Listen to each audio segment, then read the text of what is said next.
Nous pourrions ajouter que l'Écriture déclare que nous sommes des bien-aimés, des pèlerins et des voyageurs dans ce monde. Nous sommes des citoyens du ciel, des plus que vainqueurs, des oins. Nous sommes l'ouvrage de Dieu. Bonjour à toutes et à tous, très heureux de vous accueillir dans nos studios de notre chaîne TBN, Télévision Bonne Nouvelle. J'aimerais vous conduire ce matin dans une lecture qui se trouve dans la première épître de Paul aux Corinthiens, au chapitre 15 et au verset numéro 1. Paul déclare ceci. « Je vous rappelle, frères, l'évangile que je vous ai annoncé, que vous avez reçu, dans lequel vous persévérez et par lequel vous êtes sauvés, si vous le retenez tel que je vous l'ai annoncé. Autrement, vous auriez cru en vain. Je vous ai enseigné avant tout, comme je l'avais aussi reçu, que Christ est mort pour nos péchés, selon les Écritures, qu'il a été enseveli et qu'il est ressuscité le 3e jour, selon les Écritures, et qu'il est apparu à Céphas, puis aux 12. Ensuite, il est apparu à plus de 500 frères à la fois, dont la plupart sont encore vivants et dont quelques-uns sont morts. Ensuite, il est apparu à Jacques, puis à tous les apôtres. Après eux tous, il m'est aussi apparu à moi comme à l'avorton. Je ne suis pas digne d'être appelé apôtre parce que j'ai persécuté l'Église de Dieu. Par la grâce de Dieu, je suis ce que je suis. Et sa grâce envers moi n'a pas été vaine. Loin de là, j'ai travaillé plus que tous, non pas moi toutefois, mais la grâce de Dieu qui est avec moi. Ainsi donc, que ce soit moi, que ce soit eux, voilà ce que nous prêchons et c'est ce que vous avez cru. Amen. L'apôtre Paul, également appelé Saul de Tarse, était un persécuteur de l'Église de Dieu comme il le décrit lui-même dans la lecture que nous venons de faire. Un persécuteur de l'Église, bien entendu, avant sa conversion. Ailleurs dans l'Écriture, il déclare en écrivant à Timothée, son enfant dans la foi, qu'auparavant, il était un blasphémateur, un persécuteur, un homme violent. Mais il ajoute « J'ai obtenu miséricorde parce que j'agissais par ignorance dans l'incrédulité. Et la grâce de notre Seigneur Jésus-Christ a surabondé avec la foi et la charité. » Voilà donc comment son zèle, qu'il décrira en parlant de ses frères comme un zèle sans intelligence, avait pour effet dans sa vie. Voilà comment son zèle pour l'Éternel se manifestait. Mais ça, c'est ce qu'il était avant, comme il le déclare lui-même. Avant de vivre cette révélation décisive sur le chemin qui le conduisait à Damas, où il avait pour projet de faire prisonnier tous les partisans de la nouvelle doctrine et de les amener à Jérusalem. La révélation donc de Jésus-Christ. La miséricorde de Dieu est venue le rejoindre sur ce chemin d'ignorance, d'aveuglement spirituel, de violence également, sur ce chemin de perdition pour le conduire à la foi, pour que ses yeux s'ouvrent quant à la personne de Jésus-Christ et son œuvre, pour qu'il soit sauvé. Gloire à Dieu.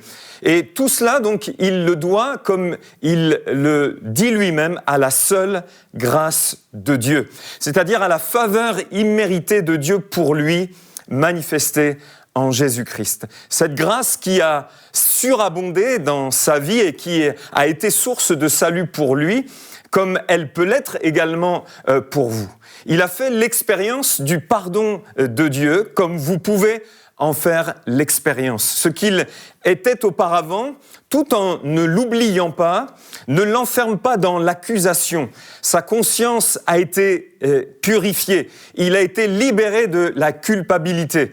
La Bible déclare qu'il n'y a plus de condamnation pour ceux qui sont en Jésus-Christ. Et j'aimerais vous dire que la vôtre également peut l'être tout en étant déclarée juste par la foi dans le Seigneur Jésus.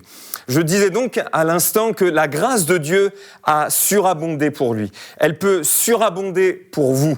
La grâce, d'ailleurs, surabonde toujours, comme l'Écriture nous l'indique. Une grâce l'une après l'autre, dit l'Évangile de Jean.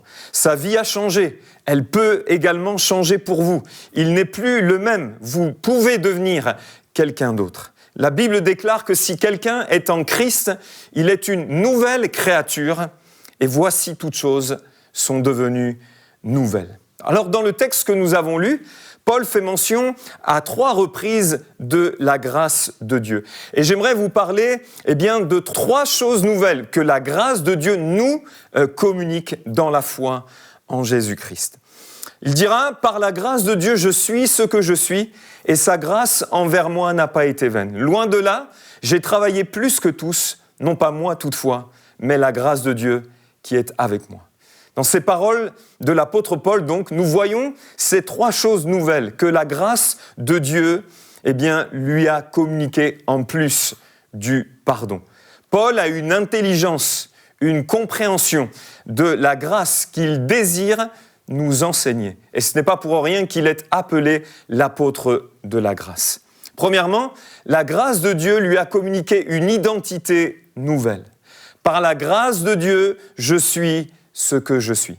Deuxièmement, la grâce de Dieu lui a communiqué une volonté nouvelle. Il déclare « Et sa grâce envers moi n'a pas été vaine.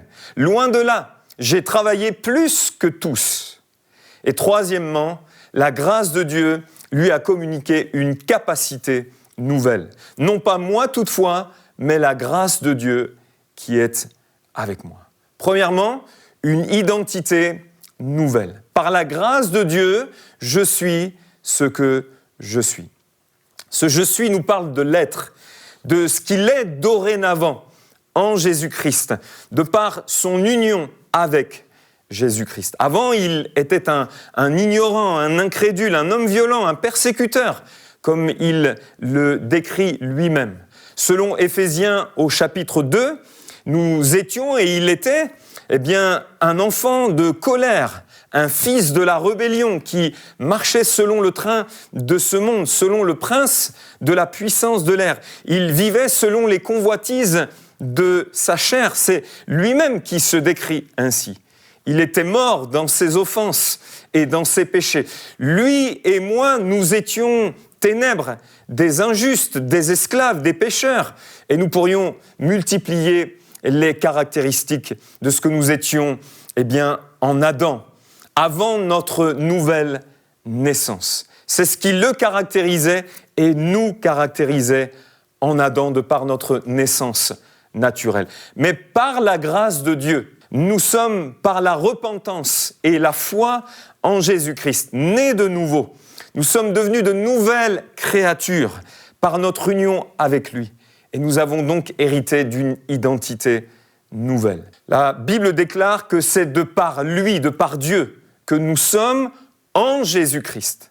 En lui, nous avons une position nouvelle, lequel a été fait pour nous justice, sagesse, sanctification et rédemption. En lui, nous sommes devenus enfants de Dieu et nous le sommes à cause de son amour et de sa grâce.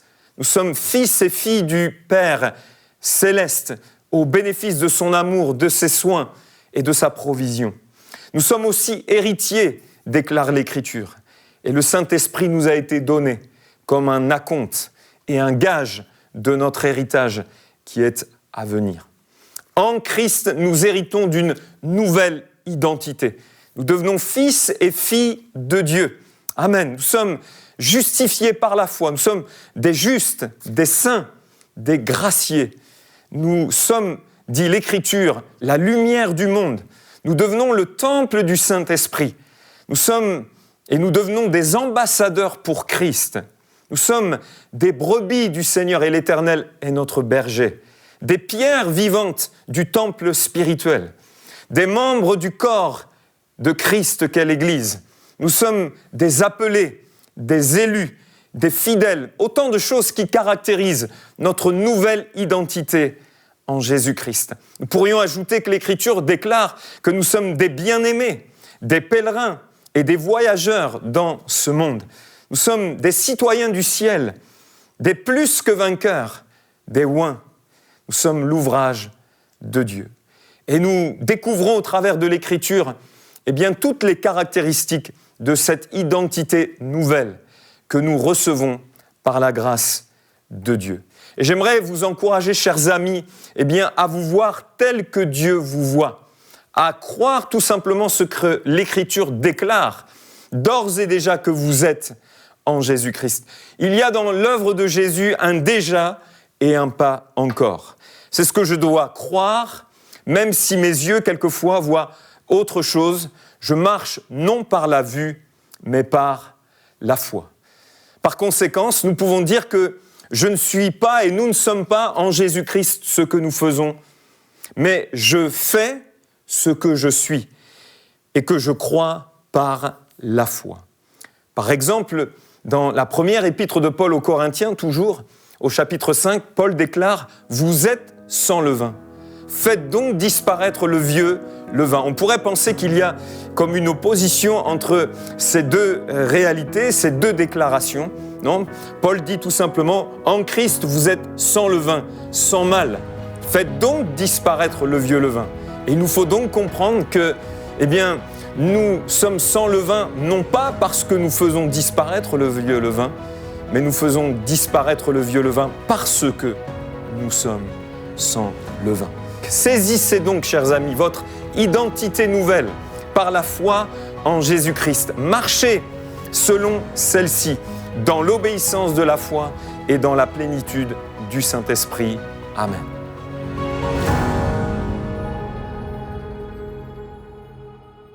Shalom, j'espère que vous avez aimé cette vidéo. Abonnez-vous pour ne pas rater nos programmes. Merci de faire partie de notre famille TBN. Que Dieu vous bénisse. Shalom de Jérusalem.